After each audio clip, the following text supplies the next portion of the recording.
السلام عليكم. بعد إقصاء المنتخب الجزائري ومغادرته للمنافسات وعودته لأرض الوطن وفي مطار هواري بومدين، غادي نلقى واحد الحافلة كتساينو، الحافلة التي أثارت سخرية كل رواد مواقع التواصل الاجتماعي. ما هذا يا هذا؟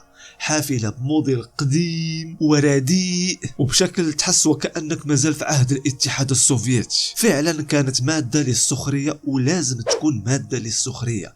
عيب وعار دولة البترول والغاز ما قدرش توفر حتى حافلة بجودة عالية لمنتخبها الوطني الأول، فما بالك بالحافلات تاع النقل العام اللي موجهينها للشعب الجزائري. وأكيد أي مغربي شاف هاد الكار تشابه ليه بهذوك الكيران اللي كنا كنشوفوهم زمان في الأسواق الأسبوعية وكيكونوا خاصين بالناس تاع القرى والبوادي وما كيدوروش في المدار الحضاري. وزادوا كملوها ليه بهذيك الكتابة اللي الفوق ديال الاتحاد الجزائري لكرة القدم بالفرنسية والعربيه وبالامازيغيه على اساس انها زعما راه ديكور زوين. وهنا عاد زاد شبه لينا نيت بدوك الكرام تاع الاسواق الاسبوعيه اللي كتلقى تما مكتوبه عين عوده توجطات تيجدات، وكتلقى هذاك الكار ما كيهزش من محطه الكيران، ممنوع عليه يدخلها، دائما كيهز بلايص غير من جنب الطريق. يعني فعلا هذا الكار كان هو الترند تاع الضحك في المغرب هذا الاسبوع. وهنا الاخوه الجزائريين قال لك شنو واش غنبقاو ساكتين؟ فعلا هو كار دار فينا الضحك من الشكل الرديء ديالو، ولكن مع ذلك ما لازمش نبقاو ساكتين. ايوا هما ينوضوا عبر صفحاتهم في الفيسبوك والتويتر نازلين بسكريبت واحد موحد، وهو انه قال لك هذوك الحافلات الفخمه اللي كانوا في هذا الكان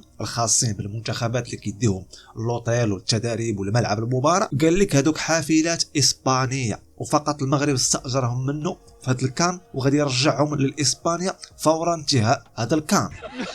أخي الجزائري، قبل ما يضحكوا عليك في صفحات الفيسبوك والإعلام المفروح اللي عندكم، أنا غادي نعطيك الحقيقة وكذا معلومة، وأكيد عندك الانترنت ممكن تدخل تتأكد منها لوحدك. شركة إريزار إسبانية وليها أكبر مصنع في إفريقيا هنا بالمغرب وبالضبط في مدينة الصخيرات، وتفتح هذا المصنع في سنة 2008 وفيه أكثر من 400 عامل وإطار وتقني مغربي. وطبعا إذا بغيتي تتأكد من مكان المصنع ممكن تدخل جوجل مابس وغتكتب شركة إريزار المغرب وغادي يجيبك حتى المكان ديالها اللي هو الصخيرات، وكيف ما هو واضح قدامك في الخريطة غيوضح لك مكان المصنع وحتى موقف الحافلات واضح قدامك. البداية ديال هذه الشركة في المغرب كان فقط لإنتاج حافلات الخاصة بشركات السفر والسياحة بحال CTM شركة الغزالة، ومن بعد ما حققت واحد النجاح كبير بسبب الجودة ديال الحافلات ديالها، فهنا غادي تولي تنتج حتى الحافلات للنوادي الكبيرة بحال نادي جيش الملكي والنادي الوداد البيضاوي وحتى نادي في دوري الدرجة الثانية اللي هو الجمعية السلوية. الحافلة الخاصة به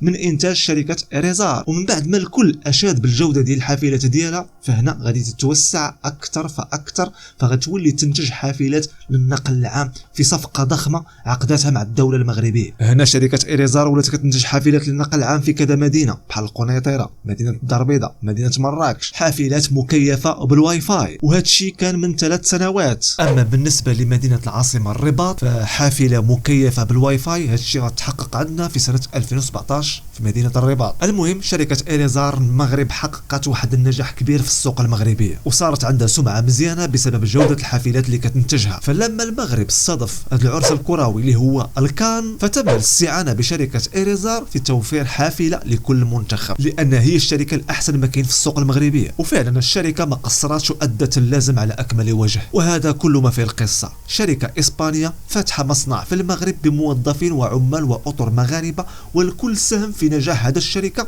هنا في المغرب. هذه هي الحقيقة ولك واسع النظر يا جاري. أما بخصوص الملاعب بحال مولاي عبد الله ملعب المدينة الرباط سيتم تفكيكها فور انتهاء الكان وإعادتها لإنجلترا.